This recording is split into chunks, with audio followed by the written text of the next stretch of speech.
2시간 전에 마감한 트레이더가 생생하게 전하는 글로벌 마켓 리뷰 델타1입니다. 우리 시장을 포함해 아시아 시장 대부분이 증시가 반등을 하였고 홍콩 증시는 4% 가까운 폭등을 했지만 미국 시장은 전일이 고점권에서 막대한 매도 물량을 얻어맞고는 막판에 투매까지 동반한 급락으로 마감을 하였습니다. 드디어 이 포인트 피규어인 이 나스닥 15,000포인트를 깨고 내려갔어요. 근데 내일은 금요일이에요. 주봉 마감일이죠. 투매를 만들기에도 이상적인 상황인데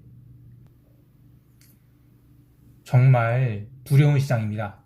물론 저처럼 변동성을 추구하는 글로벌 매크로 트레이더 입장에서는 좋은 기회라고 할 수 있죠.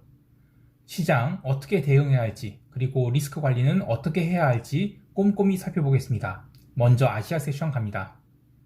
코스피 선물은 해외 시장이 하락 마감에도 불구하고 보합 출발하였는데 잠깐 눌림이 있었으나 반발 매수가 들어오면서 처음에는 379선까지 상승하기도 했습니다. 하지만 전일과 다른 점은 드디어 외국인이 SK하이닉스에 매도를 하기 시작했다는 것입니다. 그러면서 20분을 채 버티지 못하고 시장은 밀리기 시작하여 결국 10시 20분에는 전일 저점을 깨고 376.40까지도 밀리기도 합니다.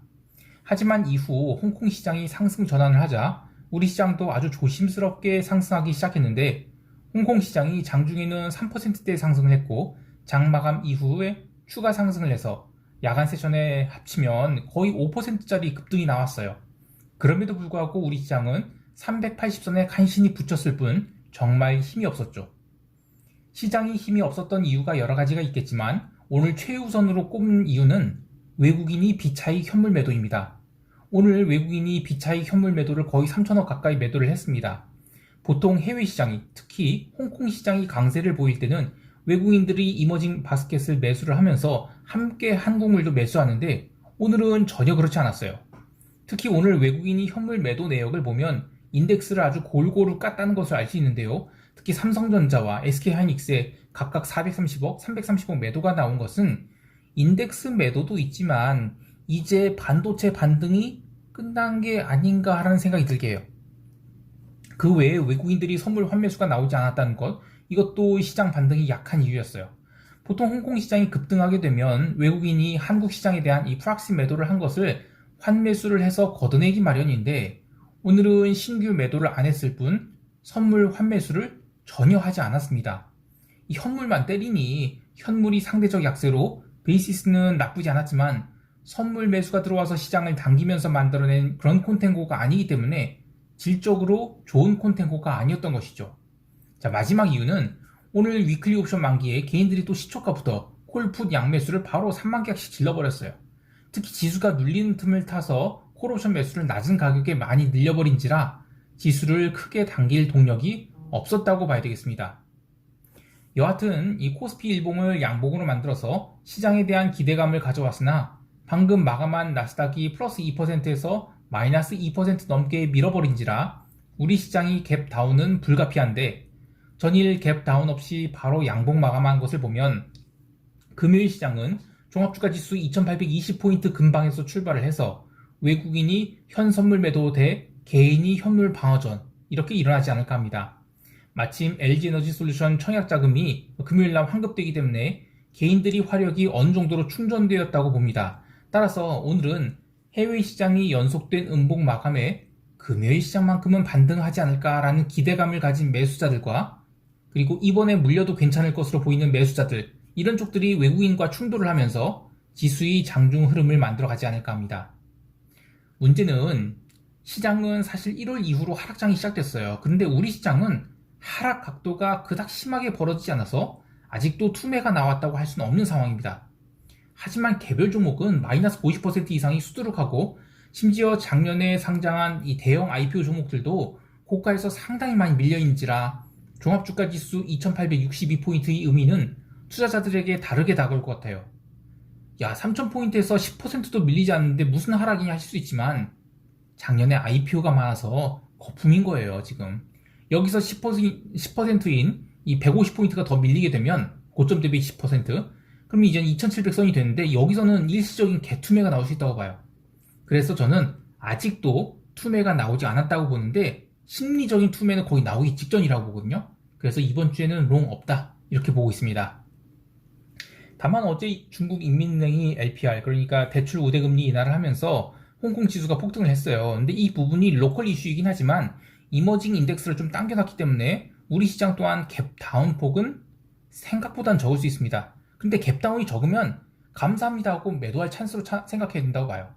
특히 홍콩 시장 개장할 때까지 반등이 나왔다가 반등에 실패하면 오후장에는 급락이 나오는 그런 전형적인 하락장 패턴이 나오는지 잘 봐야 되겠습니다. 좀 더 자세한 대응 전략은 총평 때 이야기하기로 하고요. 유럽 세션 갈게요. 유럽 증시는 딱히 이야기할 게 없을 정도로 별 이슈가 없었어요. 우선 아시아 세션이 초강세로 미국 지수 선물이 꾸준히 올라오자 유럽 지수 선물도 올라왔지만 정작 본장 이후에는 영국 지수도 신고가 갱신 후 도루묵으로 밀렸고 독일 등 나머지 증시도 윗꼬리를 말고 상승폭을 축소한 채 변동성만 줄창 주게 되면서 시간을 보냈습니다. 하지만 상품 시장은 다르게 움직였죠. 우선 기름은 2월물과 3월물 롤오버 마지막 날이라서 이 아시아 세션에서 상품 가격이 계속 강세를 유지함에도 불구하고 기름은 올라오면 매도, 또 내려가면 반발 매수가 이어지면서 85.40달러를 중심으로 아주 극심한 수렴을 보였습니다.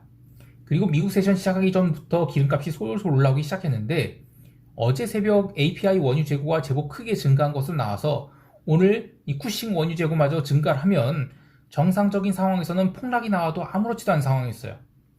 원유 재고는 평상시보다 30분 늦은 새벽 1시에 발표되었는데요. 유럽 마감을 앞두고 브렌트 기름이 꾸준한 강세를 보이면서 재고가 51만 5천 배럴 증가한 것으로 나오자 순간적으로 기름값이 눌렸습니다. 하지만 5분도 안 돼서 눌림을 만회해버렸죠.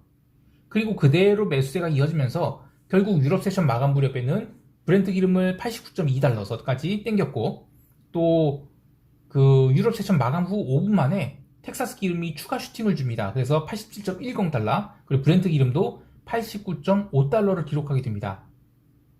슈팅이 나오고 나서 고가에서 상당히 많은 숏 커버링이 일어났는데 거기서 누군가 열심히 이익 실현을 하더라고요. 그래서 그렇게 후속 매수세가 사라지면서 기름값은 솔솔 밀리기 시작했는데요.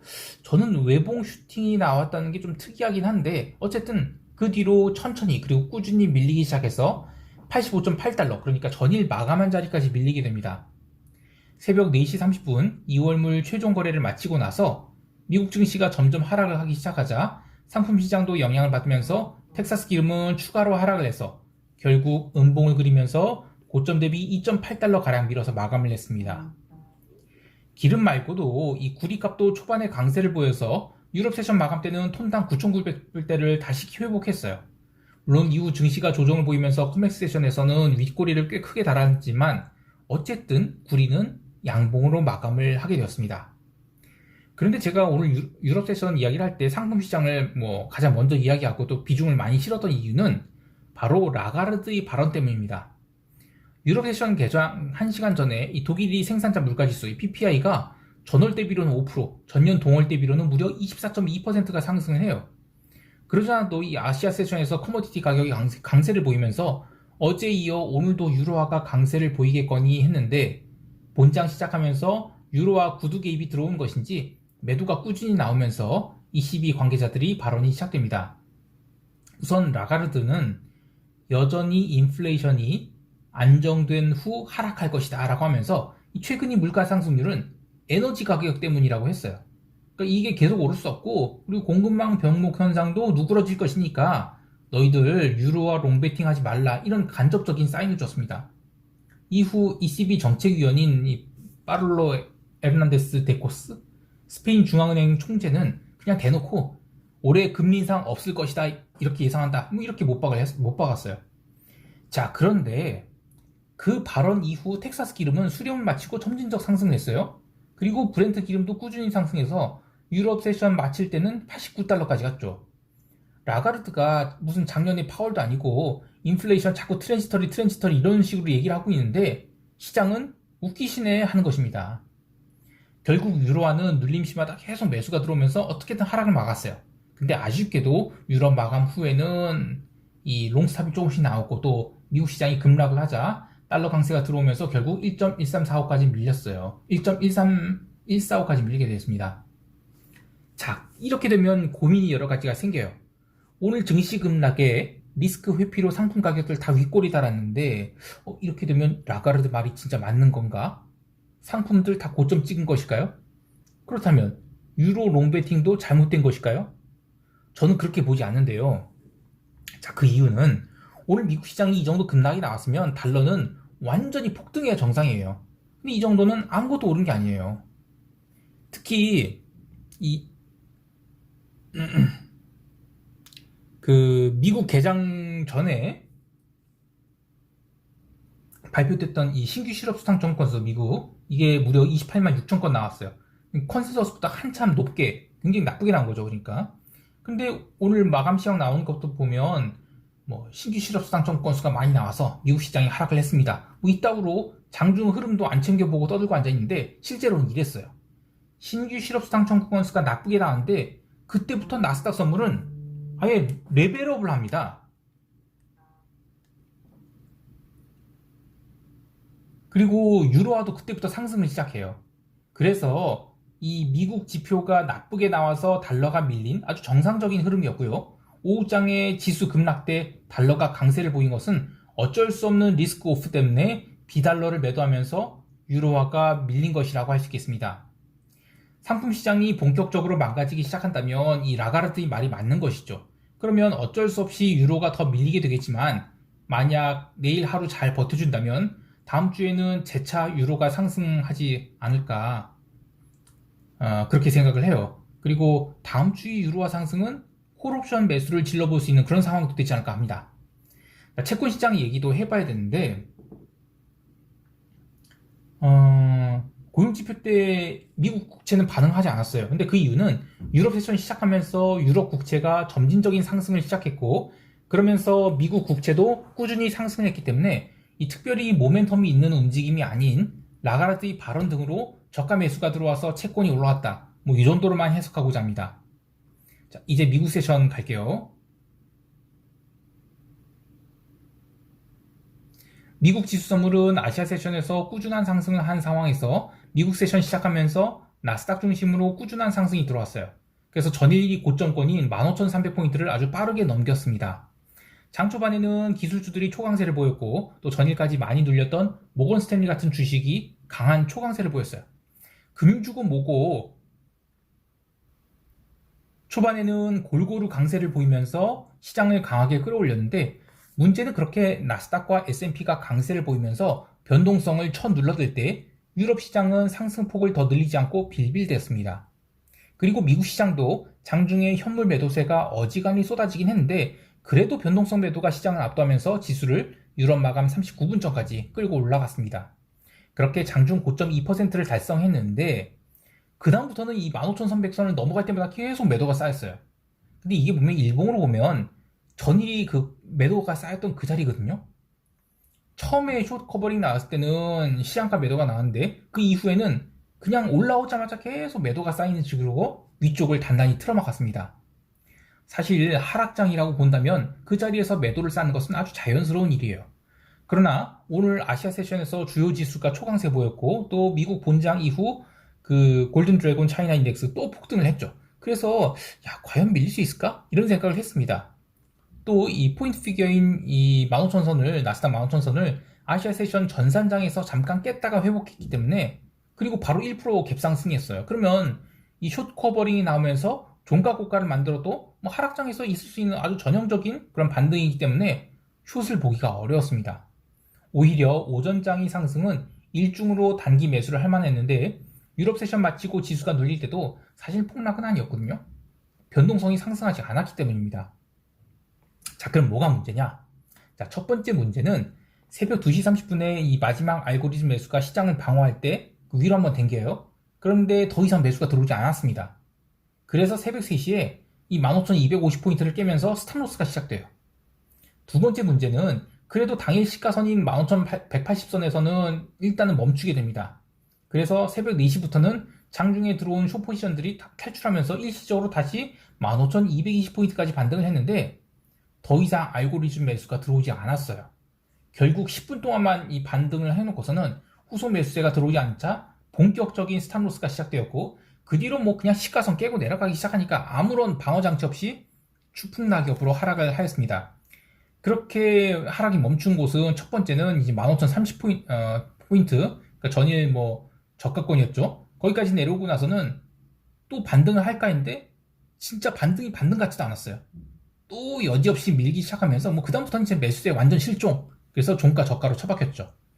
게다가 현물 장 마감 후에 시간외에서 넷플릭스가 실적을 발표했는데 뭐 주당 순이익이나 매출은 아주 잘 나왔어요. 그런데 어닝 가이던스가 문제였죠.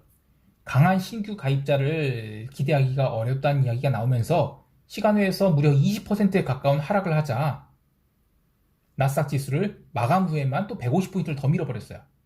이런 살떨리는 하락이 나오면서 장중 플러스 2%까지 갔던 나스닥 선물은 마이너스 2.5%로 완전히 뒤집히게 됩니다.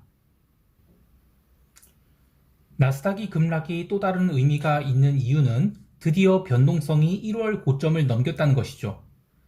BXN, 그러니까 나스닥 인덱스, 변동성 인덱스는 30.61포인트로 마감했는데 아직 12월이 고점인 37포인트를 넘기지 못했지만 선물이 종가 저가로 끝나면서 아시아 세션에서 언더슈팅을 줄 모양새가 나왔고 그렇게 되면 이번 주가 됐던 다음 주가 됐던 진정한 언더슈팅을 줄 수 있는 상황으로 마감했습니다.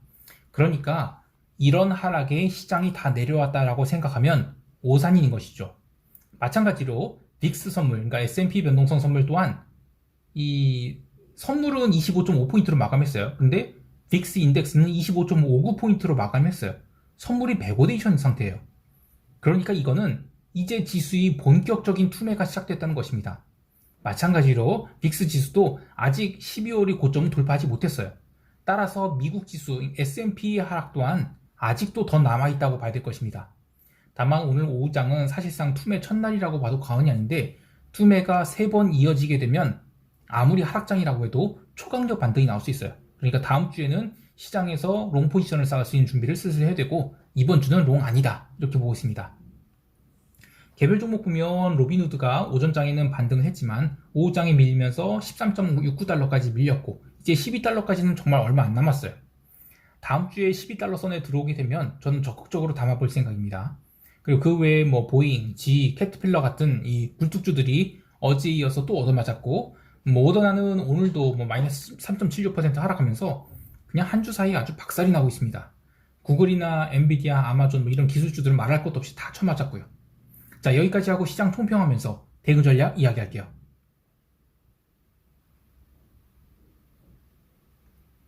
한국 시장은 참 어려운 금요일을 맞이하게 됐습니다. 갭다운은 피할 수 없는데 어제처럼 보합 출발한다면 정말 감사합니다 하고 또 매도를 쌓아야 되고 사실 376선 이상에서만 출발해도 매도를 쌓아야 됩니다. 장중에 376에서 380 구간 사이에서 매도를 쌓는 거 이게 제일 좋고요. 근데 그 이하로 내려가면 추격 매도는 장중에 변동성이 있어서 쉽지 않을 것 같았어요. 그래서 영상에서 초반에 언급했듯이 한국 시장은 오늘은 이 외국인이 현선물 매도 공격 그리고 거기에 대항하는 개인이 공모주 천야 환불금으로 이 빵빵해진 실탄으로 시장을 바치려는 그 두 세력이 충돌이 하루 종일 있을 것으로 봅니다. 따라서 이들의 항복이 일어나기 전에는 오전장은 계속 왔다 갔다 하는 흐름이 있을 것으로 보이는데 저는 뭐 오늘은 한국 시장 매매를 하지 않고 좀 지켜보기만 할 생각이에요. 왜냐면 이번 주 내내 이 개인이 화력이 IPO 자금 유출로 과소평가되어 있었기 때문에 실탄을 충전한 개인이 과연 어느 정도의 매수세를 공급할 것인지 확인하고 나서 다음 주 전략을 짜도 돼요. 해외 시장은 나스닥이 15,000포인트 깬 이상 뭐 언더슈팅 불가피합니다. 특히 어제 시장이 뭐 고점 플러스 2%에서 마이너스 2.5% 이렇게 장중 진폭은 컸지만 첫 번째 언더슈팅을 한 것으로 본다면 하루에 마이너스 5%짜리 이런 게 나와줘야 진짜 투매라고 할 수 있죠. 그래서 저는 아직도 주식을 적극적으로 담을 수 없다 이렇게 보고 있습니다. 그리고 유로화 롱은 그대로 가져가요. 근데 여기에 이제 추가로 엔화 롱을 헤지 차원에서 좀 담을 계획인데요. 8,780선 넘어가면 5계약을 사서 그러니까 내려갈 때 엔화를 사진 않을 거예요. 근데 올라갈 때 스탑 추격 매수를 머니 터치드로 사서 그 8,780선 넘어갈 때 5개 정도만 살게요. 그래서 이제 유럽 세션에서 증시 하락하면서 유로엔 하락이 나올 때 그 헤지 차원에서 대응할 것입니다. 그 외에 뭐 상품 시장을 숏하는 것은 다음 주에 생각할 거고요. 자, 시장이 급반전을 했습니다. 아마 어제 미국 세션 초반만 보신 분들은 아침에 일어나셔서 아이고 이게 뭐래 하시겠지만 이런 게 하락장이고 변동성장입니다. 현금 넉넉히 보유하시고 레버리지를 낮춰서 단기 매매 위주로 하시면서 리스크를 관리하시기 바랍니다. 자, 오늘 하루도 성공 투자하시고요. 이상 델타원이었습니다. 감사합니다.